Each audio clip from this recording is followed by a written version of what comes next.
نحمده ونصلي على رسوله الكريم أما بعد فأعوذ بالله من الشيطان الرجيم بسم الله الرحمن الرحيم إن تنصروا الله ينصركم ويثبت أقدامكم صدق الله مولانا العظيم وقال رسول الله صلى الله عليه وسلم خيركم من تعلم القرآن وعلمه أو كما قال النبي عليه الصلاة والسلام অধ্যকার মাদ্রাসা মারকাজুল ইহসানের অভিভাবক সম্মেলনে আগত সকল শ্রোতামণ্ডলী, উপস্থিত সকল সদস্য, আল্লাহ পাক আমাদের সকলের জীবনের গুনাহ খাতা মাফ করে দেন। আজকের এই কোরবানি ব্যস্ততম সময়, ব্যাংক, অফিস, আদালত খোলা সত্ত্বেও আপনাদের উপস্থিতি, এটা অনেক বড় আন্তরিকতা, অনেক বড় মহব্বত।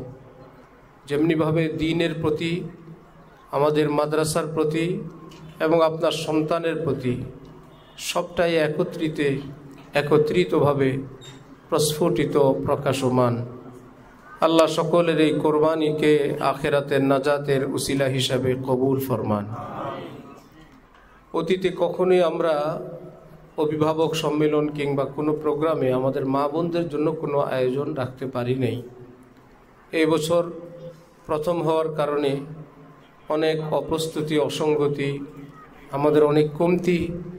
সেই জন্য যারা অভিভাবকবৃন্দ আছেন, বিশেষ করে মা বোনরা, তাদের সঙ্গে আসা আমাদের পুরুষ অভিভাবকগণ, আমরা প্রতিষ্ঠানের পক্ষ থেকে আপনাদের সকল প্রকার কষ্ট এবং অব্যবস্থাপনার কারণে আমরা দুঃখ প্রকাশ করছি। সন্তান এই পৃথিবীতে নিষ্পাপ আসে, সকল সন্তান। রাসূল সাল্লাল্লাহু আলাইহি ওয়াসাল্লাম ইরশাদ করেন, কুল্লু মাউলুদিন ইউলাদু আলাল ফিতরাহ ফাআবাওয়াহু ইউহাব্বিদানিহি আও ইউনাসসিরানিহি আও ইউমাজ্জিসানি। সকল সন্তান ফিতরতের উপর, আল্লাহকে মেনে চলার উপর, ভালোবাসার উপর, ঈমান কবুল করার যোগ্যতা নিয়ে পৃথিবীতে জন্মগ্রহণ করে। কোনো কাফেরের সন্তানও পাপিষ্ট হয়ে পৃথিবীতে আসে না, তারাও নিষ্পাপ হয়েই পৃথিবীতে আসে। কোনো মুমিনের সন্তান, সেও নিষ্পাপ হিসাবেই পৃথিবীতে আসে। নবীজি ইরশাদ করেন, অতঃপর তার অভিভাবক, তার পিতামাতা তাকে নিজ নিজ ধর্ম অনুযায়ী ইহুদি, খ্রিস্টান কিংবা বিভিন্ন চিন্তার অনুসারী সেই মা বাবাই তাকে বানায়। আজকে যেহেতু আমরা অভিভাবক, আমরা একত্রিত, এই জন্য আমাদের কর্তব্য, আমার দ্বারা, আমার কর্মের দ্বারা, আমার কোনো গাফিলতির দ্বারা আমার সন্তানের গায়ে, সন্তানের জীবনে কোনো কালো দাগ, কোনো গুনাহের দাগ, গুনাহের আঁচড় না আসে, আমি আমার জায়গা থেকে প্রাণপণ আপ্রাণ চেষ্টা করে যাব ইনশাআল্লাহ।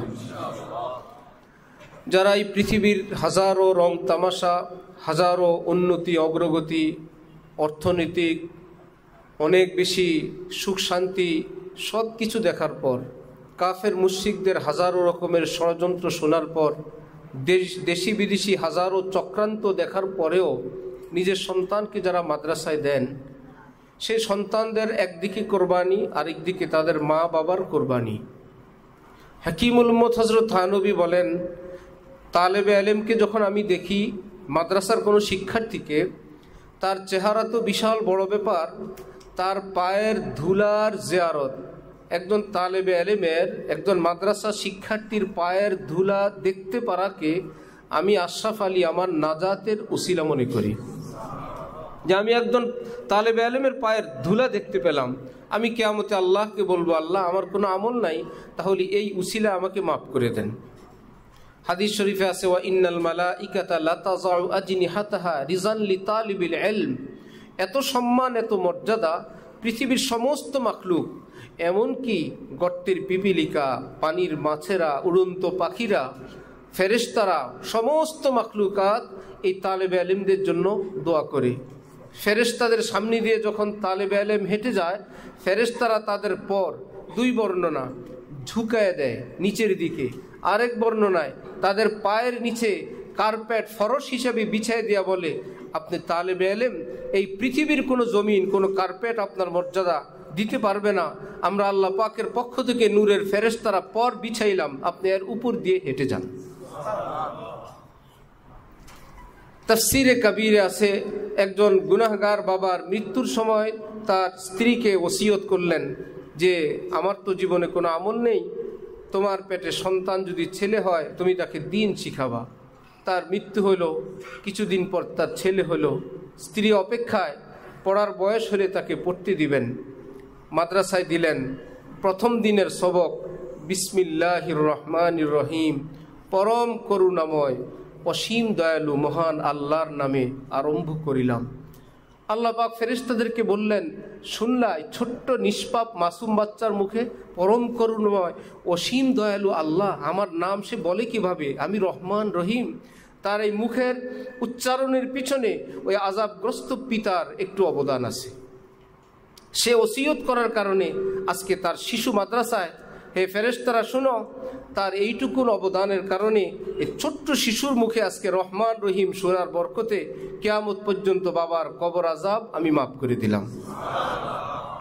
আল্লাহ পাক আমাদের সন্তানদের তেলাওয়াতকে, আমাদের জীবনকে আল্লাহর রহমতওয়ালা, আমাদের পরকালকে নূরওয়ালা এবং রহমত বরকতওয়ালা হিসাবে আল্লাহ পাক কবুল ফরমান। যে সন্তান যারা দেন, আমি মাদ্রাসায় থাকি, আমাদের শিক্ষকরা এখানে থাকেন, আমি ছোট্ট ছোট্ট তালেবে ইলম, তাদেরকে আমি দেখে আমি সইতে পারি না যে ছোট্ট বাচ্চা তো অনেক কিছু সে বুঝে না, যেখানে ফেলে রাখে সেখানে এসে থাকে, কিছু বুঝে, এইটুকুন বুঝে আমার মা থেকে আমি দূরে, আমার ভাইয়া নাই, আমার বোন নাই, কারো ভাতিজা ভাগিনা ছোট ভাই বোন থাকে, ঘরের খেলাধুলা থাকে, কিছু ফ্যাসিলিটি সে বুঝে, আমার সেগুলো এখানে নাই। কিন্তু তার কোরবানিটা সে নিজেও বুঝে না, তার যে কষ্ট সেটা সেও বুঝে না। তার চেয়ে কিছু বুঝে তার মা বাবা। আমি জানতাম না, আমার বোনরা এখন আমাকে বলে, আপনি মাদ্রাসায় পড়তেন, মা তো খাবার খেত, তরকারি দিয়ে খেতেন না, চোখের পানি দিয়ে খেতেন, হঠাৎ এই খাবারের প্লেটে পানি ঢেলে দিছেন, খাবেন না। কেন খাবেন না? আমরা তো জানতাম যে ভাইয়া মাদ্রাসায় পড়ে।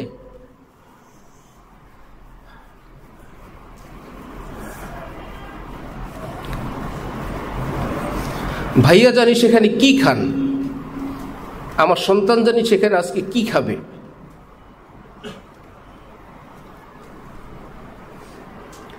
সকল মাই তো এমন, সকল বাবাই তো এমন।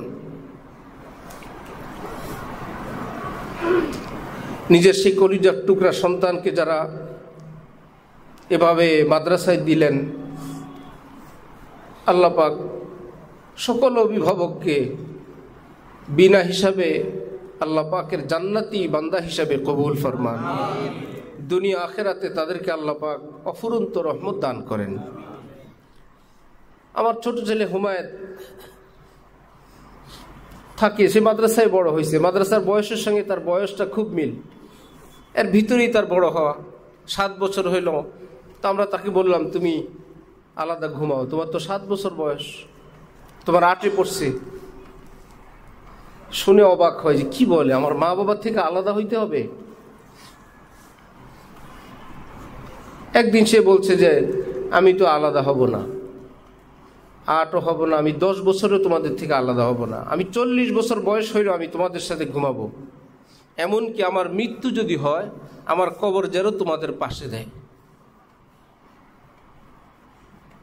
সবার সন্তান তার কাছে হুমায়ত, তার কাছে এমন কলিজার টুকরা।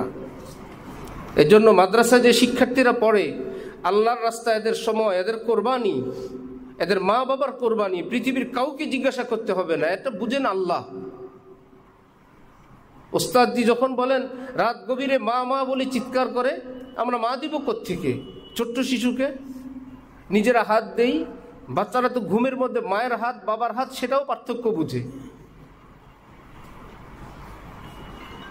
তারপরে ওস্তাদজি বলেন কোল বালিশ দেই, ঠিক আছে একটু পরে দেই, কতভাবে ঘুম পাড়াই।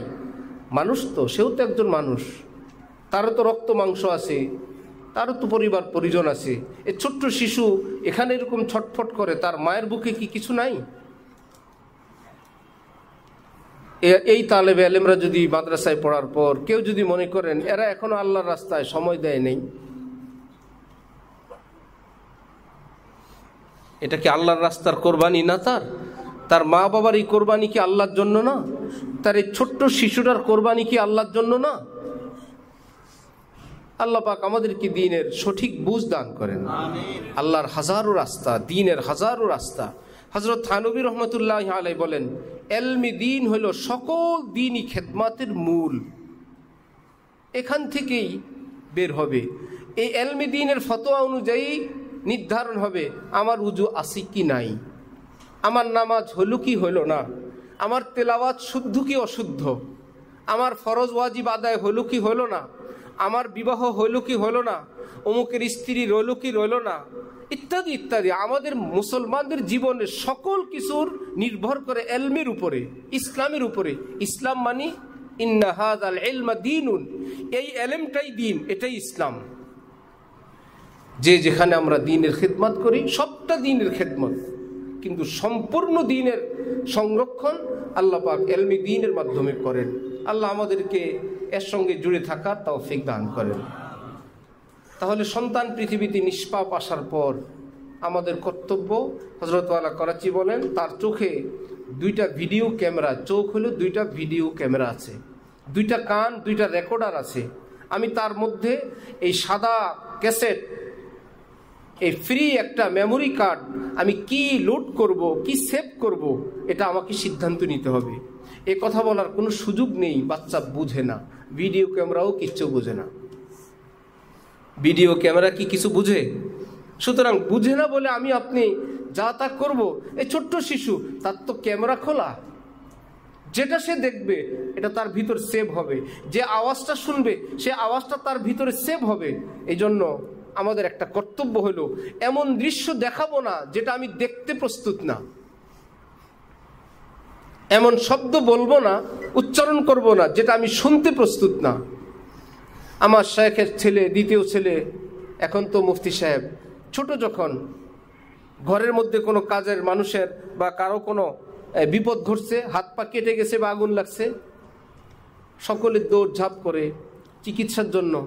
ওই হজরতের সাহেবজাদার বয়স তখন 7।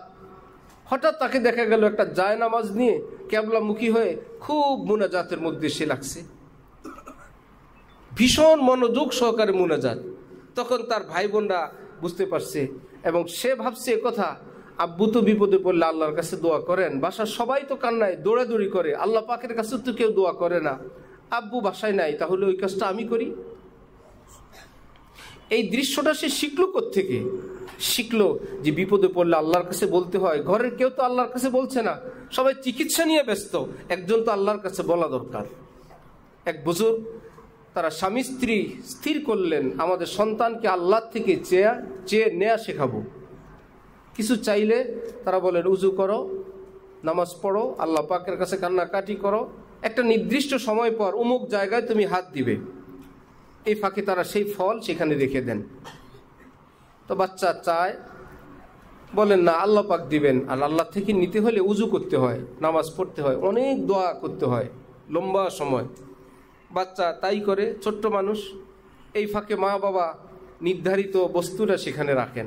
বাচ্চা মুনাজাত শেষ করে আল্লাহর কাছে চাইলেও আল্লাহ দিবে, বিসমিল্লাহ বলে সেখানে গিয়ে দেখে মাশাআল্লাহ আমার আল্লাহ পাক আমাকে দিছেন। অনেক দিন পর্যন্ত বাচ্চা একটু বড় হয়ে আসলো, সে এখন হঠাৎ মনে আসলো মা বাবার কাছে চাইলেই দেয় না, আল্লাহর কাছে চাইলেই আল্লাহ পাক দেন। যতবার তাদের কাছে চাই তারা কেবল বলে আল্লাহর কাছে চাও, আল্লাহ দিবেন, আমরা পারবো না, আল্লাহ পারবেন। আমার আল্লাহ সব সময় দেন, আর একবারও তারা দেয় না। এদের কাছে বলে লাভ কি? মিডিয়া বাদ দিয়ে দিল, এখন নিজেই দোয়া করে আল্লাহ আমাকে এই ফল দেন, আল্লাহ আমার খুব খেতে ইচ্ছে করে, আল্লাহ আপনি দেন, আল্লাহ আপনি দেন। হজরতে মারিয়াম আলাইহিস সালাম খালু হজরত জাকারিয়া নবীর রুমে থাকতেন, ছোট্ট। হুজুর এসে দেখেন উনি বেমৌসুমে ফল খান। মারিয়াম তুমি আন্না লাকি হাযা, এই ফল তুমি কোথায় পেলে মারিয়াম? ছোট্ট মেয়ে। ক্বালাত হিয়া মিন ইনদিল্লাহ, আমার আল্লাহ আমাকে দিছেন। ছোট্ট মেয়ে মরিয়ম, ঈসা নবীর মা, যার নামে সূরা মারিয়াম। উনি বলেন আল্লাহ আমাকে দিছেন। নবীর মা যে হয় সে তো নবীর মাই হয়, ছোট্ট হইলেও তো সে আল্লাহ পাক তাকে নবীর মা হওয়ার যোগ্য হিসাবেই সৃষ্টি করলেন।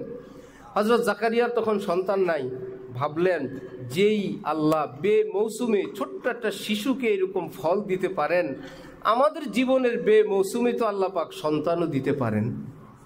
আমার ছেলে মেয়ে নাই, সেখানে উনি দোয়া করে বসছেন, আল্লাহ আপনি যদি বেমৌসুমে মরিয়মকে ফল দেন, তা আমাদের জীবনের বেমৌসুম বার্ধক্যকালে আল্লাহ আপনি তো সন্তানও দিতে পারেন, আমি জাকারিয়াকে আল্লাহ আপনি সন্তান দিয়ে দেন।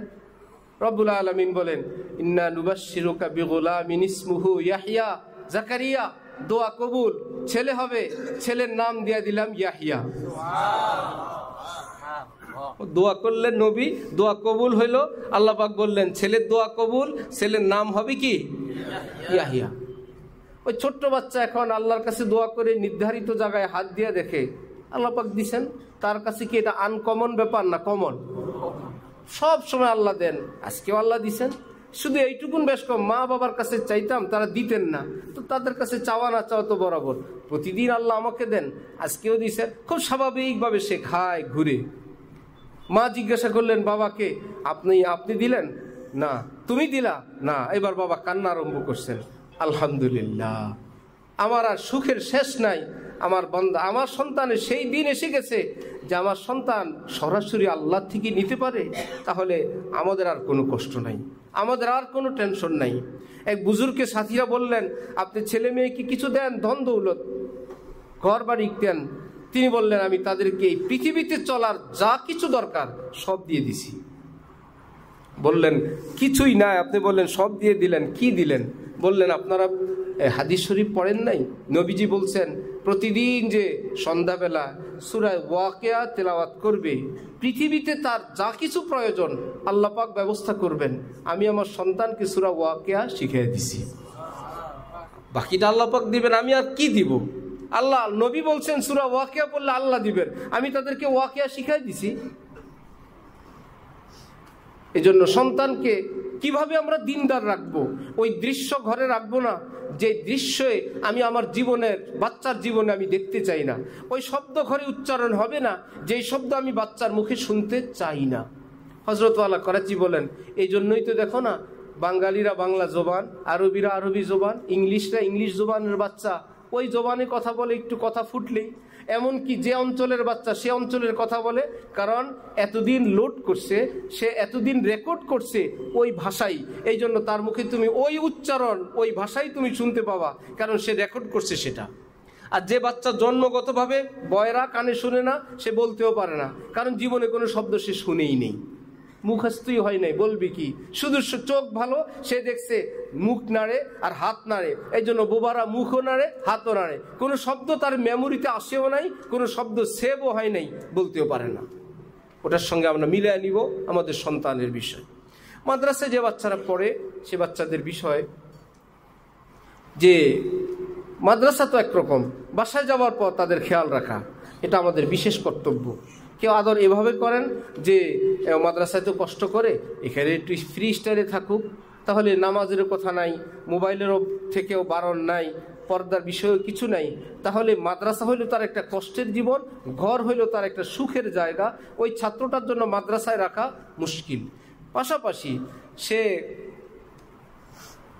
বাসায় গিয়ে যে বদ্দিনীর মধ্যে পড়লো, এটার দ্বারা তার কোরআনের নূর ভিতর থেকে চলে গেল। মাস ভর মাদ্রাসায় কষ্ট সব করলো, একদিন বাসায় গিয়ে তার সব ধ্বংস হয়ে গেল। এই বিষয়ে আপনি আপনার সন্তানের কল্যাণার্থে আপনি যত্নবান হবেন। ছুটি, বিশেষ করে বিয়ে শাদীর ছুটি, কোনো প্রোগ্রামের ছুটি, আপনারা রাজসাক্ষী, সেই প্রোগ্রামগুলো কত অনিয়ন্ত্রিত হয়, কত অনিরাপদ হয়। আপনার সন্তানের কল্যাণার্থে আপনি সেই অনুষ্ঠানে নিবেন না। আজকে আমার মা বোনদেরকে নিয়ে আসার একটা উদ্দেশ্য, অনেক বাবাকে আমরা বুঝানোর পর বাবা বলেন আমি তো বুঝছি হুজুর, বাসার লোককে তো বুঝানো যায় না। তাহলে তৈরে লাহুতি উস রিজিক সে মৌত আচ্ছি জিস রিজিক সে আতি হো পরওয়াজ মে কোতাহি।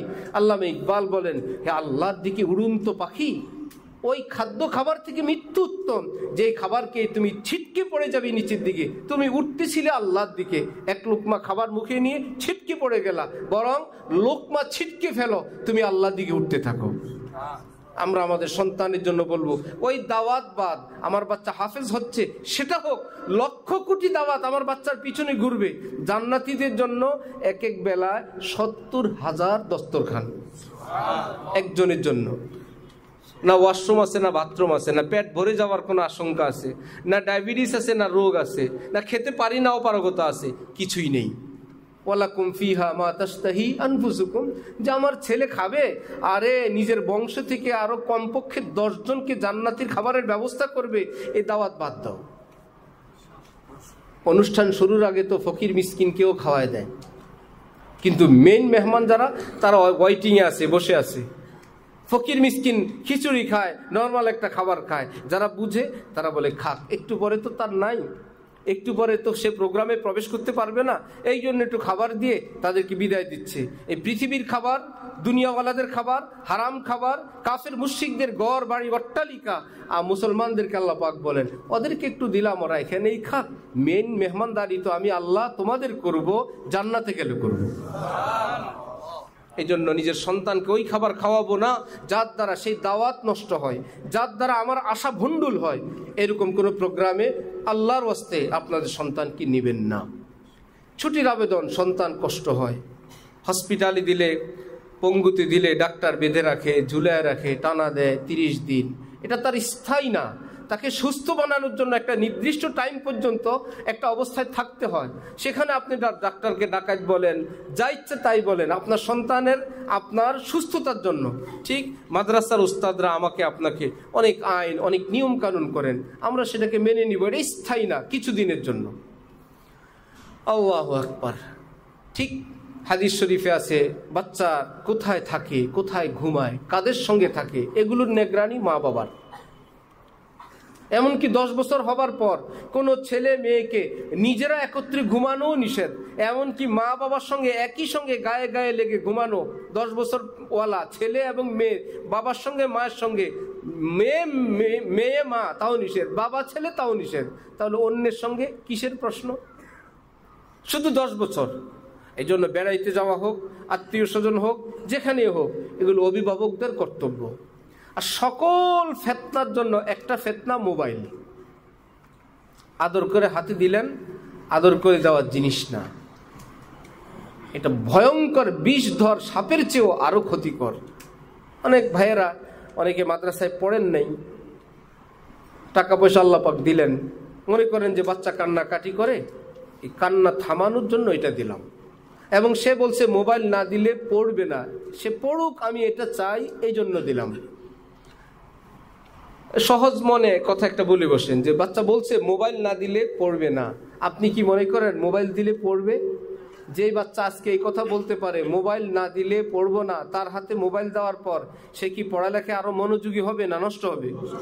যার মুখে এইটুকুন পর্যন্ত আসছে মোবাইল না দিলে পড়বো না, তাকে তো আরো ব্রেক দেওয়া দরকার। আচ্ছা, এই কথাও তুমি শিখে গেছ?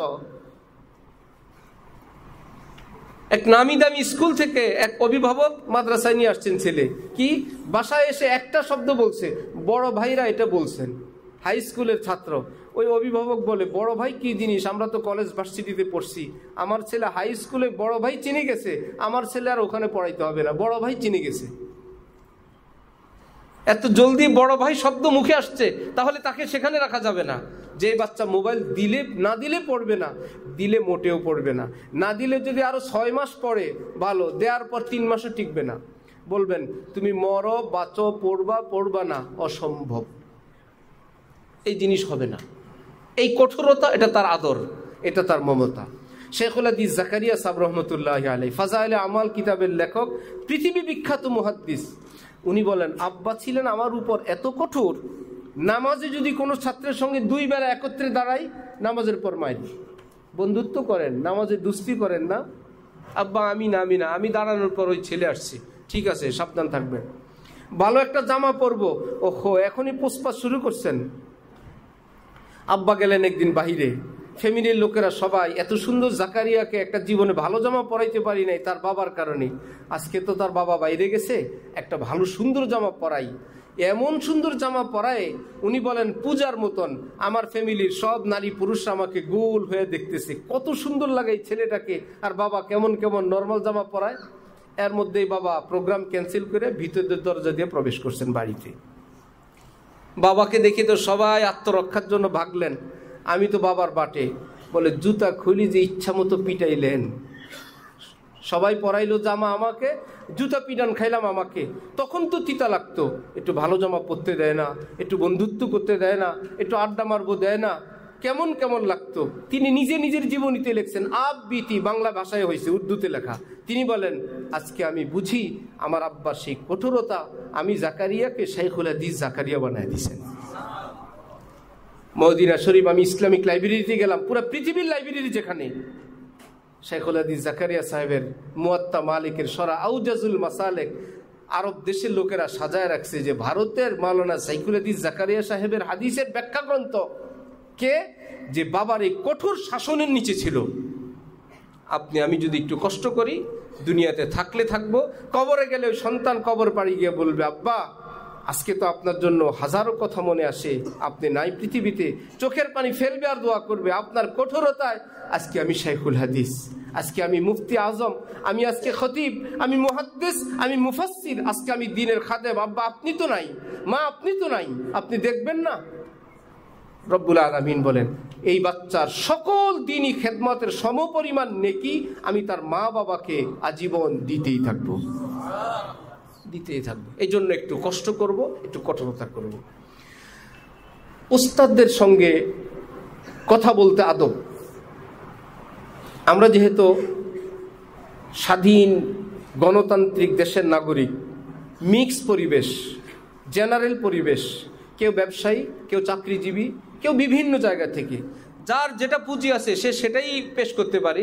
অনেকে মাদ্রাসায় আসার পর ওস্তাদদের সঙ্গে অত্যন্ত শ্রদ্ধা, অত্যন্ত ভক্তি, যে আমার ছেলে পড়ে তো আমিও তো ছাত্র, আমার সন্তানকে যারা কোরআন শিখান, সেই অনুভূতি নিয়েই কথা বলেন প্রায় সকলেই। না জানার কারণে কেউ কেউ কোনো একটা সহজ কথাও বলতে গিয়ে একটু শক্ত ভাষায়, তিক্ত ভাষায় বলেন। এটা আপনার জন্য, আপনার সন্তানের এলমি জগতের জন্য এটা প্রতিবন্ধক, এটা ক্ষতিকর। কারণ উস্তাদ এলেম দেন না, এলেম দেন কে? যদি উস্তাদজি হাতে থাকতো, উস্তাদজি বিতরণ করে দিতেন, তাহলে উস্তাদ সকলের আগে নিজের ছেলেকে দিতেন। যেহেতু এলেম আমরা দেই, আমার ছেলেকে দিয়ে দিই, আমার মেয়েকে দিয়ে দিই। আল্লাহ পাক নবী রসুলকে ওই ক্ষমতা দেন নাই যে বিষয়টা আমার হাতে, আমি দিব, আদবওয়ালাকে দিব। ওস্তাদের আদবটা তার জন্য না, আমার বাচ্চার ভবিষ্যতের জন্য, আমার আল্লাহকে খুশি করার জন্য। এজন্য এটা নিজের জোর, নিজের শক্তি, নিজের ক্ষমতা এটা দেখানোর জায়গা না। অনেকে অফিসে এসে নিজের কয়টা বাড়ি আছে এগুলো শোনান, ভাবছে উস্তাদরা তো জানে না আমার বাচ্চা এখানে দিছি, সে ভাবছে আমি অন্য বাড়িওয়ালা, অন্য অভিভাবকদের মতন, আমার এতটা বাড়ি আছে, এতটা ফ্ল্যাট, এত অফিস, আমার নাম এই, ইত্যাদির নাম এই। নিশ্চয় আপনার নাম এগুলো আল্লাহ পাক আপনাকে নেয়ামত দিছেন, আল্লাহ পাকের এই নেয়ামতের কদর করেন।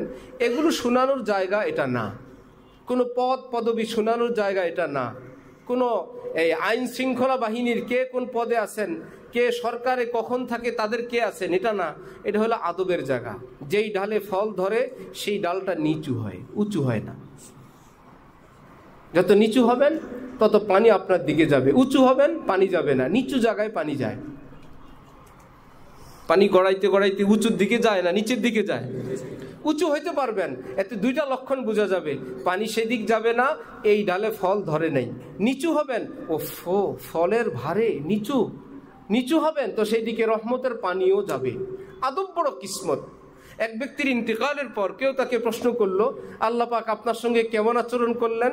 বললেন যে ভাই আমার কোনো আমল কবুল হয় নাই, হ্যাঁ একদিন উজু করতে বসছি, তা আমার উজুর পানিটা গড়ায় যায় যেই দিকে, ওই দিকে ইমাম আহমদ ইবনে হাম্বল, চার মাযহাবের এক মাযহাবের ইমাম আহমদ ইবনে হাম্বল ওই দিকে উজু করেন। আমি দেখলাম আমার ব্যবহৃত পানিটা এত বড় মুহাদ্দিস আল্লাহওয়ালার সামনে যাবে, আমি উঠে গিয়ে ওনার পরে গিয়ে বসছি, ওনার ব্যবহৃতটা আমার সামনে আসুক, আমারটা না যাক। উনি বললেন স্বপ্নযুগে আল্লাহ পাক আমার এই ছোট্ট আচরণটা পছন্দ করে আমাকে মাফ করে দিচ্ছেন, যে তুমি আমার আহমদকে এইটুকুন ইজ্জত করলা। এজন্য আমরা সকলে অভিভাবক, আমরা সকলে ভাই। পাশাপাশি তিনটা গ্রুপ এখানে, ছাত্র, ওস্তাদ, অভিভাবক, এখানে একটা জোট আছে, ঠিক আছে? এখানে দুইজনের একটা জোট আছে। যদি সেই জোটটা হন সন্তান আর অভিভাবক, আর বিপরীত পক্ষে যদি হয় ওস্তাদ, সন্তান মানুষ হবে না। ছেলে আর বাবা, ছেলে আর মা হইল এক জোট, আর বিরোধী জোটে হইল কে? মাদ্রাসা কর্তৃপক্ষ, হবে না। আপনি সন্তানকে বুঝাবেন তোকে মানুষ করার জন্য মাদ্রাসা কর্তৃপক্ষ আর আমরা অভিভাবকরা একটা জোট,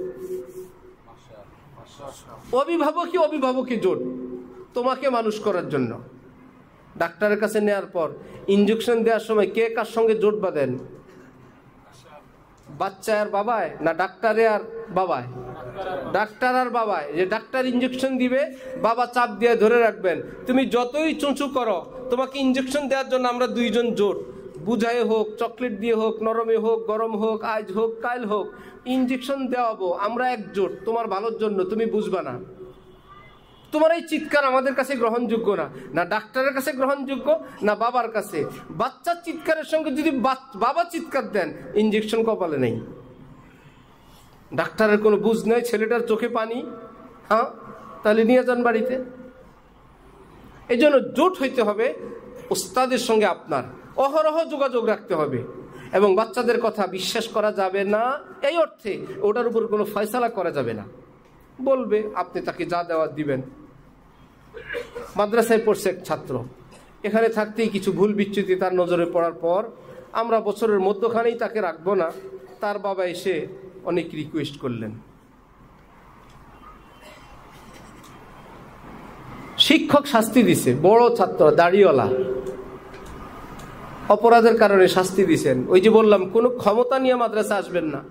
বাবা হইল হবু চেয়ারম্যানই নির্বাচন করছে, চেয়ারম্যান হয় নাই, ইউনিয়ন। ওরে বাবা, ওনার ঠেলায় আমরা কাঁপতে কাঁপতে শেষ। ভাই এটা তো ঠেলা দেখানোর জায়গা না। বললেন যাত্রাবাড়ির ওসি আমার বন্ধু, অমুক ওসি আমার বন্ধু। আরে বাবা, ওসি তো রয়েছে, উপরেওয়ালা তো আমাকে বন্ধু। 1000 ছাত্র হইলে 1000 অভিভাবক না? 1000 মামু আছে না? 1000 খালু আছে না? 1000 চাচা আছে না? আপনার কয়জন আছে যারা মাদ্রাসা চালায়? আল্লাহ পাক কুদরতি ভাবেই তাদের সঙ্গে আল্লাহ পাক সব রকমের লোকের দেখা করায় দেন। ওই বেচারাকে বুঝিয়ে শুনিয়ে দিলাম, উনি হবু চেয়ারম্যান, ওনার অনেক টাকা পয়সা, অনেক সম্পদ, ইত্যাদি ইত্যাদি। অনেক কষ্টে কৌশলে বছরের শেষ হইলে আল্লাহ আল্লাহ করে ছুটি দিলাম যে এত বড় ক্ষমতাসীন লোকের বাচ্চা তো পড়ানো মুশকিল।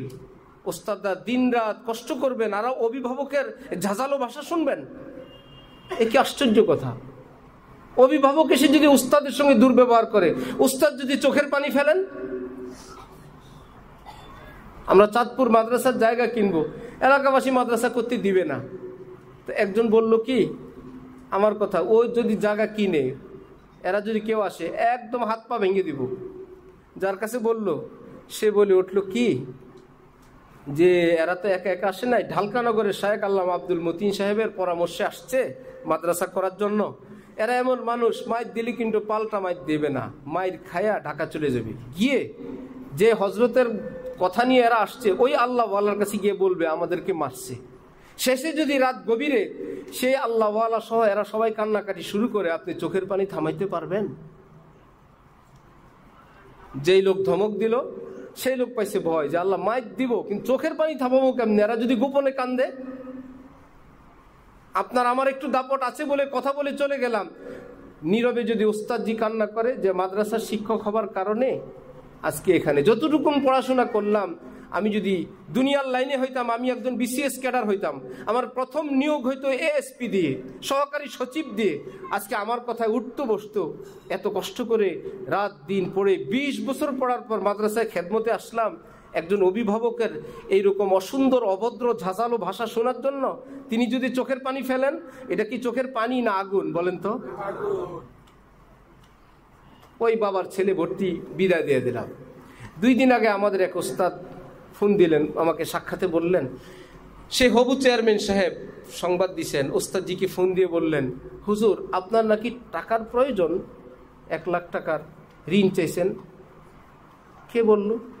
বলে আপনাদের মাদ্রাসায় আমার ছেলে পড়ছিল, বললো যে হুজুরের কাছে পড়ছিলাম, হুজুর অনেক বেশি বিপদে, আব্বু 1 লাখ টাকা ঋণ দাও। হুজুর বলেন যে কমপক্ষে 1 বছর হয়েছে ওর সঙ্গে দেখাও নাই, কথাও নেই। আর আমি এই মাদ্রাসায় 8 বছর খেদমত করি, কোনো ছাত্র অভিভাবক থেকে আজ পর্যন্ত কোনো 10 টাকা ঋণ নেই নাই। আমি যে বলছি ছাত্রের কথা বিশ্বাস করবেন না, এখন বুঝতেছেন? মাত্র 1 লাখ টাকা বাবার কাছে বলছে, ওস্তাদজি বলছে 1 লাখ টাকা ঋণ দিতে। একটা ছেলেকে মাদ্রাসা থেকে নেওয়ার জন্য শয়তান তো ওঁত পেতে আছে। আপনি তার কথাটাকে মূল্যায়ন করবেন, যথাযথভাবে তদন্ত করবেন, সত্যি তার কথা সত্য হয়, আমরা আছি, কর্তৃপক্ষ এখানে আছেন, তাদের সঙ্গে বলবেন আমরা মাদ্রাসাকে ভালোবাসি। এই বাচ্চাটার এই কথাটা, এটা তো কতটুকুন কি আপনি দেখবেন, নিশ্চয়ই তার কোনো ব্যবস্থা হবে। হেফজখানায় ছাত্ররা পড়ে, এক ছাত্র এক গ্রুপ থেকে আরেক গ্রুপে যাবে, জিম্মাদার হুজুরের কাছে গিয়ে বলছে আমার কথা, হুজুর বলছেন আমাকে গ্রুপ পরিবর্তন করে দিতে। হুজুর সাথে সাথে গ্রুপ পরিবর্তন করে দিয়েছেন। পরে আমাকে বললেন আপনি বলছিলেন গ্রুপ পরিবর্তন করতে। আমি বললাম তো এই বাচ্চা তো আমার কাছে এমন কোনো কথা কোনোদিন বলে নেই, আমার নাম বলে হুজুরের কাছে বলছে, হুজুর ডাকছেন, ডাকার পর কি বলে, হয়তো মোতায়েম সাহেব ভুলে গেছেন।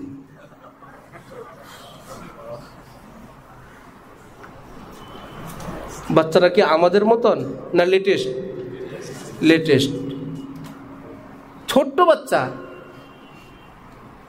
অনেক অভিভাবক আমার বাবা, আমার বাচ্চা, কিছু মেয়ের মা আছে এরকম, আমার মেয়ে, এগুলো জামাইয়ের বাড়িতে শান্তি পায় না। যে মেয়ের মারা কেবল আমার মেয়ে বলে, বাচ্চা হয়েছে মাত্র 3 মাস পেটে, আমার মেয়ের হসপিটাল নিতে হবে, আমার মেয়ের কোনো অসুবিধা হলে সব কটারে জেলে নিব। আরে বাবা, দোয়াই না করবা? এখনো আপনারা ডাক্তারের কাছে নেন নাই, এখনো দেখান নাই, এখনো সিজার কোন হসপিটালে করবেন এখনো ঠিক করেন নাই, আপনারা মানুষ না ডাকাই? এই মেয়ে শান্তি পাবে ওখানে? এই জন্য আমার ছেলে করবেন না। আপনি আমি এক, আমরা অভিভাবক, কেউ এখানে দুশ্মন না। আপনার বাচ্চাকে মানুষ করার জন্য ওস্তাদদেরকে একদিন মাদ্রাসায় এসে থেকে যাবেন, একটা দিন, যে তখন ভাববেন আপনার অফিস, আপনার হাজারো ব্যস্ততা, আর আলেম ওলামারা রাত 3:30টায় উঠেন। এরা উঠার পর কি বাচ্চাগুলো নিজে উঠে? একবারে ডাকে উঠে?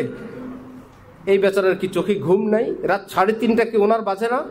ওনারও তো বাজে।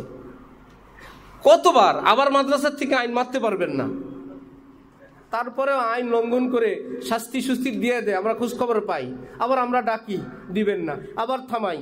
কিন্তু পরিস্থিতি হইল যেই ঘরে 5টা 7টা বাচ্চা সবগুলো এলোমেলো করে, ওই ভদ্র বাবাও 2-4টা থাপ্পড় লাগান, ওই মাও দেন, সেখানে এনে শত বাচ্চা, এখানে আমি আপনি আইন করে দিব 3:30টায় ঘুম থেকে উঠান, অজুতে পাঠান, অজুর থেকে নিয়ে এসে পড়তে বসান, ফজরের আগে হেফজখানার সবক শোনা শেষ, সব ছাত্রের সবক শোনা শেষ,